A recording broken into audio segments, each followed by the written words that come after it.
Tiga. Assalamualaikum Bu Ina. Waalaikumsalam, Bu Ina. Selamat pagi. Selamat pagi. Gini Bu Ina. Nanti kan Bu Ina rupanya mau ini ya Bu ya, mau mengajar BTK ya Bu ya? Ya. Iya, yang mau kita observasi. Ini saya mau menanyakan tujuan pembelajaran nanti apa ya Bu? Tujuan pembelajaran yang akan saya lakukan dan saya terapkan itu menggali sejauh mana kemampuan anak-anak dalam membaca Al-Quran, utamanya di surah-surah pendek bagian yang sudah sudah ada dalam tema itu Buddha. Nah, dengan itu saya juga bertujuan memberi motivasi kepada mereka untuk lebih semangat lagi dalam menghafal ayat-ayat pendek, karena saya sampaikan kalau surah-surah pendek itu sering sekali kita baca pada saat kita sholat lima waktu. Jadi tujuannya saya sekali lagi ingin ingin mengetahui dan ingin juga menjadikan mereka gitu kan, anak yang bisa menghafal surah-surah pendek dan ini kira-kira area pengembangan yang mau dicapai Bu Ina gimana ya? Tadi kan yang pertama anak-anak pengen menggali kemampuan anak dalam hafalan tadi ya Bu ya. Selain itu apakah ada yang ingin dicapai, misalnya melakukan pembelajaran yang berpihak pada siswa atau pembelajaran yang menyenangkan seperti itu? Oh iya, tentunya beda, karena seperti kita ketahui sekarang ini tolak ukur pembelajaran tidak berfokus pada guru kan ya. Oleh karena itu saya terapkan dalam pelaksanaan penghafalan surah-surah pendek tadi itu saya beri kebebasan pada anak-anak untuk memilih sesuai kemauan mereka begitu. Kenapa saya lakukan itu? Yang pertama, ketika anak memilih sesuai kemauannya, kesemangatan mereka itu lebih dibanding daripada kita menyuruh untuk menghafal ini begitu. Jadi saya memberi kebebasan pada anak-anak untuk memilih surah-surah pendek mana yang akan mereka hafal terlebih. Jadi setelah ini nanti Bu Ina akan melakukan pembelajaran yang menyenangkan ya Bu, siswa dan berpihak pada siswa, karena pemahamannya nanti atau penghafalannya berdasarkan surat yang diminati oleh siswa seperti itu ya Bu. Terus strategi apa yang sudah disiapkan Bu Ina yang diminati kira-kira? Nah, untuk itu saya memberikan pengelompokan untuk anak-anak yang kebetulan minatnya sama. Jadi dengan demikian nanti mereka bisa saling murojaah satu sama lain. Itu strategi yang saya lakukan. Nanti setelah itu selesai, kedepannya juga akan saya terapkan itu lagi. Jadi saya akan mengelompokkan anak-anak yang punya hafalan, kebetulan punya hafalan surah-surah yang sama. Kembali ya Bu? Terima kasih Bu Ina, selamat nanti kita observasi ya Bu. Nanti kita lihat lagi apakah yang akan Bu Ina kembangkan nanti Bu Ina sampaikan selama pembelajaran seperti itu. Setelah pembelajaran atau setelah observasi kita ketemu. Terima kasih ya Bu Ina. Sama-sama Bida.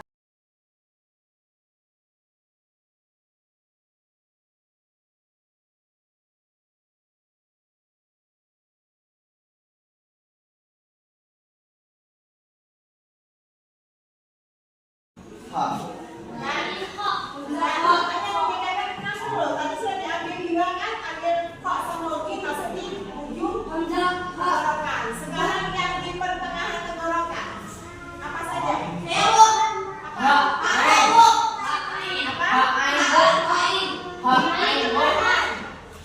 betul, Kelihatan Bu Ina. Ya. coba kita sebutin yang di ujung, di pangkal, di tengah. Coba ya. Tadi yang di apa namanya pertama di ujung. Ha'in yang tengah. Ha'in. Kemudian yang di pangkal. Hamzah ha.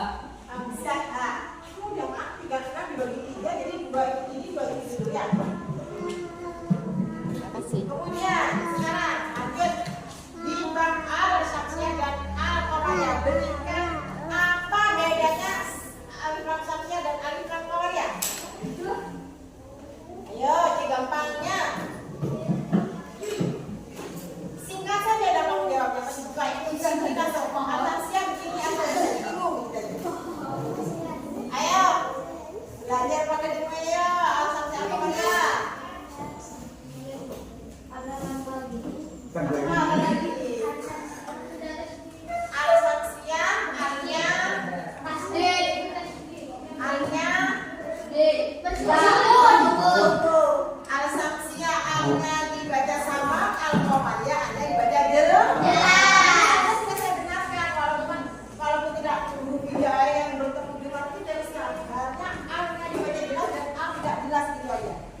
kalau ini kan apa?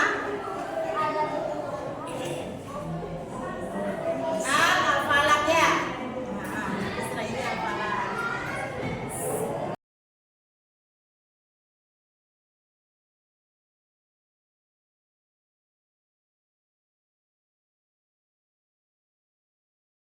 Gimana kabarnya Bu Ina? Gimana tadi setelah Bu Ina melakukan pembelajaran? Ya. Apa gimana perasaannya Bu Ina tadi saat ini? Senang sekali karena alhamdulillah hari ini mereka sangat antusias ya terkait dengan materi yang diberikan hari ini. Mungkin mereka sudah punya semacam hafalan dari rumahnya sehingga juga hafalan mereka itu dipadukan dan materi hari ini yang berjalan sama, jadi mereka lebih kompak dan lebih semangat lagi. Menurut Bu Ina nih, tadi dari pembelajaran yang Bu Ina lakukan, ada hal yang perlu diperbaiki nggak? Atau ada yang kurang sreg nggak sesuai dengan standar yang Bu Ina sepakat tadi sebelum kita melakukan observasi? Saya kebiasaan saya mengajar dalam materi baik maupun DTQ itu memang sebelum memulai pelajaran hari ini gitu ya, saya selalu memberi apa ya, step aktivitas sudah atau mengulang pelajaran minggu lalu gitu. Dan itu saya lakukan untuk mengecek apakah mereka itu belajar di rumah atau tidak, sehingga dari situ akan kelihatan wah itu belajar begitu. Kemudian setelah itu 15 menit sekitaran. Setelah itu baru saya laksanakan pembelajaran materi hari ini. Nah tadi materi yang saya berikan yaitu tentang surah-surah materi DTQ. Jadi itu saya membahas tentang surah-surah pendek bagian 1. Alhamdulillah anak-anak antusias dan anak-anak responnya sangat baik. Cuman ada sedikit yang menurut saya perlu anak-anak tingkatkan lagi, karena ini sekali lagi pelajaran baca tulis ya.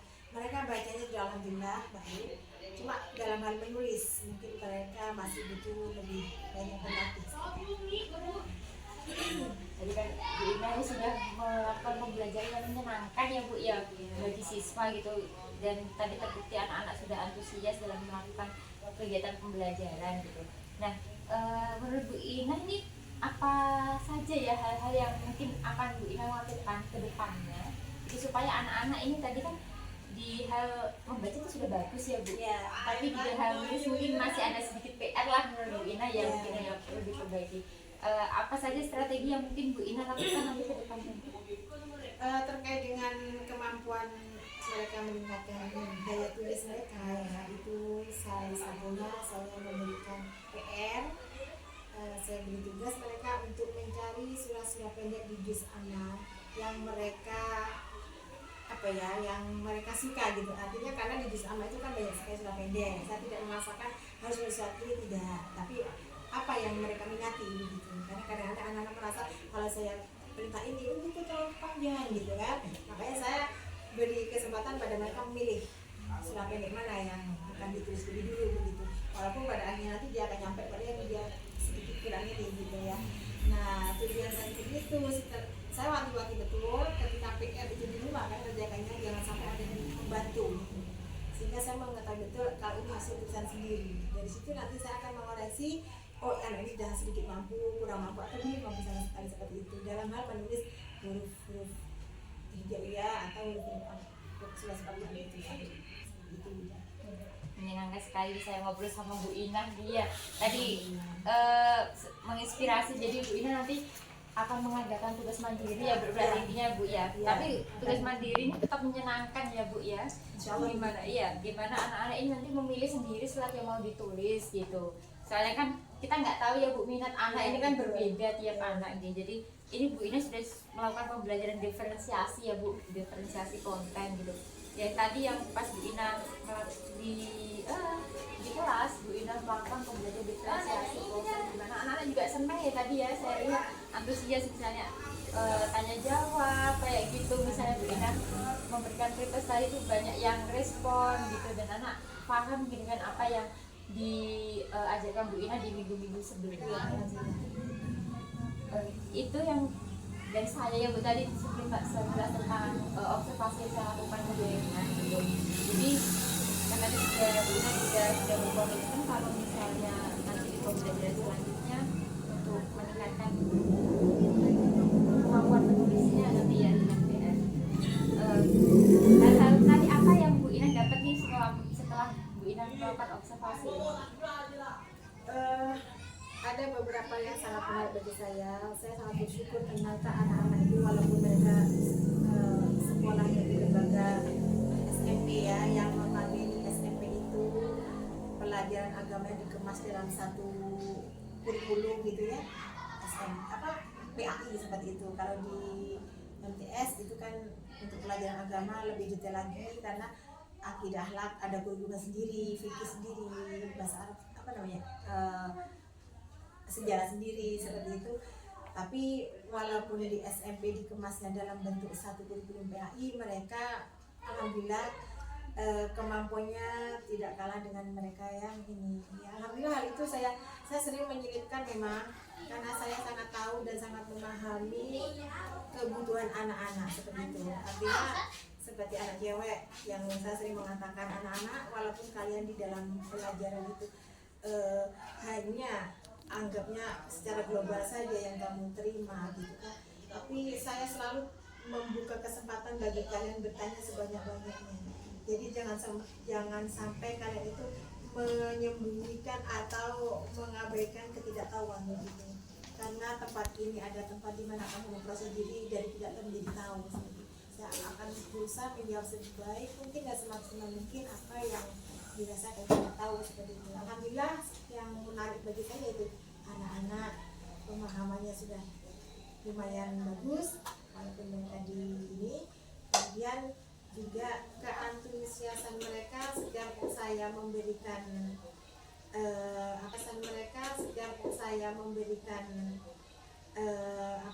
memberikan rangsangan untuk mereka lebih bisa anak-anak coba begini begitu langsung mereka sebenarnya sangat baik sekali. Dan itu terbukti ketika saya menyampaikan contohnya tadi di surat-surat pendek pilihan itu. Saya mengatakan anak-anak surat-surat pendek pilihan itu adanya di juz berapa ya? Juz 30 dulu. Berarti respon mereka, pola pikir mereka ketika itu fokus dan mereka di rumah pasti membaca gitu. Karena kalau mereka tidak membaca dia tidak akan tahu surat pendek itu ada di juz berapa gitu seperti itu. Itu yang menarik buat saya. Jadi ketika saya mengetahui itu, saya langsung memberikan motivasi ya dan memberikan semangat lagi kepada mereka yang tadinya mungkin mereka hanya sekedar membaca untuk kedepannya menghafal. Karena kalau surat-surat pendek itu sering kita praktekkan dalam sholat seperti yang kita lihat ya. Jadi referen kita ketika kita sholat tidak hanya itu saja begitu. Karena dalam 5 waktu satu hari itu ada subuh, duhur dan seterusnya. Kalau kita hafalnya cuma anas, masa ya subuh anas, duhur anas, asar anas seterusnya. Jadi saya mencoba menggali kebiasaan mereka membaca. Saya anjurkan untuk menghafal. Kemudian setelah mereka dihafal, saya menganjurkan juga untuk mengaplikasikan dalam bentuk ketika mereka sholat seperti itu juga. Luar biasa sekali Bu Ina ini dengan tadi berbagai hal yang Bu Ina lakukan ya Bu ya. Ini untuk rencana tindak lanjut Bu Ina gitu untuk mengembangkan diri Bu. Kira-kira apa yang akan Bu Ina lakukan? Untuk anak-anak tentunya ya. Untuk Bu Ina misalnya untuk saya sendiri. Ilmunya kira-kira Bu Ina akan mengembangkan untuk saya sendiri ya. Yang jelas saya mengharap sesuatu dari anak-anak, saya pun harus menambah sesuatu pada diri kita sendiri ya. Yaitu tadi saya karena di situ terkait dengan materi lagi, karena terkait dengan surat pendek, seyogyanya saya sebelum mereka menghafal saya harus dihafal dulu seperti itu. Tadi bahkan saya sempat menganjurkan pada mereka, anak-anak kalau nanti di surat-surat pendek dari Abdullah sampai Anas itu berhafal, mari kita sama-sama berproses. Saya tidak hanya menyuruh pada kalian, tapi belajar seperti itu. Karena kita sama-sama berproses. Nanti setelah anak hafal itu, monggo dilanjut dengan menghafal surat pendek lainnya seperti Al-Waqi'ah, Al-Muluk, terus kemudian Ar-Rahman, juga Al-Kahfi. Dengan saya sampaikan fadilah di surat itu sangat besar sekali dalam kehidupan kita. Jadi alhamdulillah yang saya anjurkan, saya sudah memulai terlebih dahulu tidak seperti itu. Bisa sekali. Apakah Bu Ina juga mengembangkan diri lewat seminar, Bu? Seminar, workshop gitu, ada yang berhubungan dengan kegiatan BTQ tadi kan yang selain menghafal gitu dengan membaca, mungkin Bu Ina mengupgrade diri ya Mas, yang nambah ilmu lewat kegiatan mandiri berupa menghafal dan atau memahami surat-surat pendek seperti itu. Apakah Bu Ina melakukan kegiatan di PMM seperti itu, Bu? Atau kamu mengikuti seminar-seminar? Oh iya, karena alhamdulillah untuk materi untuk pelajaran maksudnya BTQ itu kan ada MGMP-nya ya Bu ya, dan di MGMP itu sendiri sering mengadakan kegiatan workshop itu tadi. Nah, yang di situ lebih luas pembahasannya, luas seperti apa dan bagaimana gitu. Nah di situ saya aktif, alhamdulillah selama ini saya aktif hampir tidak pernah absen mengikuti kegiatan MGMP itu. Nah di situ kadang juga mendatangkan di MGMP itu mendatangkan para hafidho, gitu ya, para hafidho yang mereka di sana memberikan tips bagaimana kita bisa menghafal lebih cepat seperti itu. Itu salah satu cara saya untuk lebih menambah pengetahuan saya dan lebih mengembangkan kemampuan yang nantinya juga akan saya tetap tularkan pada anak-anak didik saya seperti itu. Ini Bu, ini saya luar biasa sekali, senang sekali Bu. Ini saya melakukan observasi dengan jenengan dari pra observasi sampai observasi dan kita melakukan diskusi secara ini ya Bu, proses pasca observasi. Terima kasih waktunya Bu Ina. Semoga kedepannya saya mau menunggu praktik-praktik baik lagi yang luar biasa dari Bu Ina, dan membawa manfaat untuk anak. Amin. Akhir Ibu, assalamualaikum warahmatullahi wabarakatuh. Waalaikumsalam warahmatullahi wabarakatuh.